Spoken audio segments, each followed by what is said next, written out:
ಹಣೆ ಬರಹ ಚೆನ್ನಾಗಿದ್ದರೆ ಚಿಕ್ಕ ಅವಕಾಶವನ್ನು ದೊಡ್ಡ ಅವಕಾಶ ಮಾಡಿಕೊಂಡು ರಾಜ್ಯ ಮಟ್ಟದಲ್ಲಿ ಬೆಳಿಬೋದು ಅನ್ನೋದಕ್ಕೆ ಈ ಹನುಮಂತು ಲಮಾಣಿಯವರು ಉದಾಹರಣೆಯಾಗಿದ್ದಾರೆ. ಸರಿಗಮಪದಲ್ಲಿ ಸಿಕ್ಕ ಅವಕಾಶವನ್ನು ಬೆಳೆಸ್ಕೊಂಡು ಬಿಗ್ ಬಾಸ್ ಗೆಲ್ಲೋ ಮಟ್ಟಕ್ಕೆ ರಾಜ್ಯದ ಮೂಲಗಳಲ್ಲಿ ಹಲವಾರು ಸಾಂಸ್ಕೃತಿಕ ಕಾರ್ಯಕ್ರಮಗಳನ್ನು ನಡೆಸ್ಕೊಟ್ಟು ತನ್ನ ದೋಸ್ತನ ನೆನೆಸ್ಕೊಳ್ತಾನೆ, ತನ್ನ ತಾಯಿಯನ್ನು ನೆನೆಸ್ಕೊಳ್ತಾನೆ. ಆದರೆ ಇದಕ್ಕೆ ತದ್ವಿರುದ್ಧವಾಗಿ ಅವರ ಹಿರಿಯ ಸಹೋದರರೊಬ್ಬರು ಅಂದರೆ ಅವರು ಮಾರುತಿ ಲಮಾಣಿಯವರು ಅನ್ನೋರಿದ್ದರು. ಅವರು ಹನುಮಂತು ಲಮಾಣಿಗಿಂತ ಮುಂಚೆನೇ 8-9 ವರ್ಷಗಳ ಹಿಂದೆ ಒಂದು ರಿಯಾಲಿಟಿ ಶೋನಲ್ಲಿ ಭಾಗವಹಿಸಿದ್ರು. ಟಾಪ್ 5ನಲ್ಲಿ ಎಲಿಮಿನೇಟ್ ಆಗಿ ಹೊರಗೆ ಬಂದಿದ್ದರು. ತದನಂತರದಲ್ಲಿ ಅವರಿಗೆ ಅವಕಾಶನೇ ಸಿಗಲಿಲ್ಲ.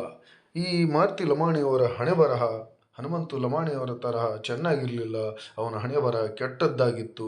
ಹಾಗಾಗಿ ಹಳ್ಳಿ ಹೈದ ಪ್ಯಾಟೆಗೆ ಬಂದ ರಿಯಾಲಿಟಿ ಶೋನಲ್ಲಿ ಮಿಂಚಿದ್ರೂ ಕೂಡ ಚಿರಂಜೀವಿ ಸರ್ಜಾ ಹಾಗೂ ಹಲವಾರು ನಟರನ್ನು ಭೇಟಿಯಾಗಿ ತನ್ನ ಮನದಾಳದ ಮಾತುಗಳನ್ನು ಹೇಳಿಕೊಂಡಿದ್ರೂ ಕೂಡ ಅವನಿಗೆ ಮುಂದೆ ಯಾವುದೇ ರೀತಿಯ ಅವಕಾಶಗಳು ಸಿಗದೆ ಈಗಲೂ ಕೂಡ ತನ್ನ ಚಿಲ್ಲೂರು ಭಡ್ನಿ ತಾಂಡದ ತನ್ನ ಮನೆಯಲ್ಲಿ ಅವಕಾಶಕ್ಕಾಗಿ ಕಾದು ಕುಳಿತಿದ್ದಾನೆ.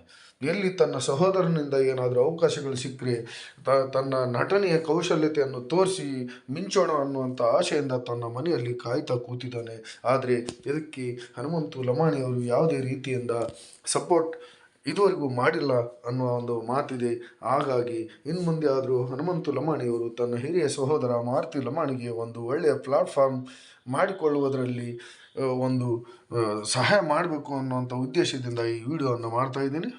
ಹಳ್ಳಿ ಹೈದ ಪ್ಯಾಟೆಗೆ ಬಂದ ರಿಯಾಲಿಟಿ ಶೋನಲ್ಲಿ ತನ್ನ ಖದರನ್ನು ತೋರಿಸಿದಂತಹ ಮಾರುತಿ ಲಮಾಣಿಯವರು ತದನಂತರದಲ್ಲಿ ಅವಕಾಶ ಸಿಗದೆ ಮನೆಯಲ್ಲಿ ಕೂತು ಆದರೂ ಕೂಡ 2 ಬಂಜಾರ ಸಿನಿಮಾಗಳಲ್ಲಿ ನಾಯಕ ನಟನ ಸ್ನೇಹಿತನಾಗಿ ನಟನೆ ಮಾಡಿದ್ದಾರೆ. ಅದರ 1-2 ತುಣುಕುಗಳನ್ನು ನಿಮಗೆ ತೋರಿಸ್ತಾ ಇದ್ದೀನಿ. ಮೊದಲು ನೋಡಿ ಅದನ್ನು. सज्जीच्या जेव्हा छोरींदे खातो बाटीभर खोडी खावजून भा खातो ई एकलो बाटीभर खोडी घसन घी घसन खावजून करस भा जो रे जो तार गोरली चरावणी आरी जो छोड़ रहा और फुप्पी छोरी और पटाकी कन्ना ते लगाले कन्ना ते बोलाले ये काय रे कौन सा सुपर कोने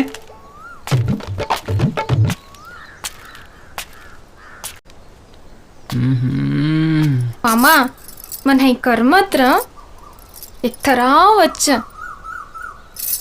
ओय मग काय किदो लचितो एक थरावे मग कायच किदो गुत्ती भा हाय किदो कतो शरीर ಏನಿ देख पच क्यों करत हो तोन सरियत लच्ची थु जोरे मामा ಹೀಗೆ ಈ ಹುಡುಗಂಗೆ ಒಳ್ಳೆ ನಟನಾಗಿ ಬೆಳೆಯುವಂತಹ ಒಂದು ಬಯಕೆ ಇದೆ. ಅವಕಾಶಗಳು ಸಿಗಬೇಕಾಗಿದೆ ಅಷ್ಟೆ. ಯಾರಾದರೂ ಒಳ್ಳೆ ಪ್ರತಿಭಾವಂತ ನಿರ್ದೇಶಕರಾಗಲಿ, ನಿರ್ಮಾಪಕರಾಗಲಿ, ರಿಯಾಲಿಟಿ ಶೋನವರಾಗಲಿ ಈ ಒಂದು ಒಳ್ಳೆಯ ಪ್ರತಿಭೆಯನ್ನು ಇನ್ಮೇಲಾದರೂ ಗುರುತಿಸಿ ಒಳ್ಳೆಯ ಅವಕಾಶಗಳು ಕೊಡಬೇಕಾದಂತಹ ಅವಶ್ಯಕತೆ ಇದೆ. ಆ ಅವಕಾಶಕ್ಕಾಗಿಯೇ ಮನೆಯಲ್ಲಿ ಕಾದು ಕುಳಿತಿರುತ್ತಾರೆ ಹಾಗೂ ತನ್ನ ಕಾಯಕವನ್ನು, ತನ್ನ ನಟನೆಯ ಕೌಶಲ್ಯಗಳನ್ನು ಅಲ್ಲಿ ತರಬೇತಿ ಮಾಡ್ತಾನೇ ಇದ್ದಾರೆ. ಹಾಗಾಗಿ ಒಬ್ಬ ಒಳ್ಳೆಯ ನಟನನ್ನು ಈ ಕನ್ನಡ ರಿಯಾಲಿಟಿ ಶೋಗಳು, ಕನ್ನಡ ಚಿತ್ರರಂಗ ಕಳ್ಕೊಂಡಿದೆ ಅಂತಲೇ ಹೇಳ್ಬೋದು. ಅವರು ಒಳ್ಳೆಯ ಅವಕಾಶಗಳು ಅವರಿಗೆ ಸಿಗಲಿ, ಮಿಂಚಲಿ ಅಂತ ಹೇಳ್ತಾ ಅವ್ರಿಗೋಸ್ಕರ ಈ ವಿಡಿಯೋವನ್ನು ಅರ್ಪಣೆ ಮಾಡ್ತಾ ಇದ್ದೀನಿ. ದಯವಿಟ್ಟು ಯಾರಿಗೆಲ್ಲ ಈ ವಿಡಿಯೋ ಇಷ್ಟ ಆಗಿದೆಯೋ ಲೈಕ್ ಮಾಡಿ, ಶೇರ್ ಮಾಡಿ, ನನ್ನ ಚಾನಲನ್ನು ಸಬ್ಸ್ಕ್ರೈಬ್ ಮಾಡ್ಕೊಳ್ಳಿ.